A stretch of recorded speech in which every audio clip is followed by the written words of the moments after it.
கிருஷ்ணமூர்த்தி இறந்து விட்டார் என்று அவங்களுக்கு போனல அவங்களுக்கு அண்ணன் ஆமா 4 பேருக்கு அவர் தான் மூத்தவரா? இல்ல 2 பேருக்கு தம்பி இப்ப போன பேர் மாணிக்கவல்லி.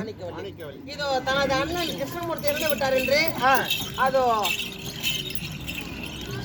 அண்ணன் 4ஆம் பதியை மோட்சம் சேர்வதற்காக அதை கிருஷ்ணமூர்த்தி ஐயா பெயரால் இந்த மாணிக்கவல்லி கொடுத்து வார்த்தைப்பட்ட அதை இறந்தவர் சாமியாகி விட்டார், கடவுளாகி விட்டார்.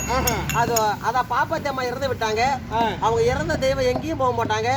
நம்ம பேரப்புள்ள வயிற்றுல உடனே மாசமாகி அதுவா திருப்பி கருத்தங்கி இறந்தவர்கள் பெரியவங்க வேற எங்கேயும் போக மாட்டாங்க.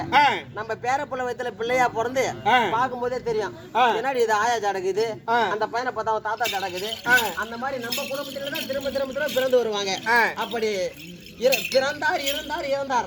அப்படி 3 வாழ்க்கைக்கு இருந்த அருள் கிருஷ்ணமூர்த்தி 4ஆம் பதியை மோட்சம் சேர்வதற்காக இதோ நமக்காக கொடுத்த வாழ்த்தப்பட்டது மாணிக்கவல்லிய பேர கொடுத்த வாழ்த்தப்பட்ட 101 சிபஜியம். அப்படி இருந்தாலும் அந்த அம்மா வர சொல்லு நேரம் ஆகி போச்சு.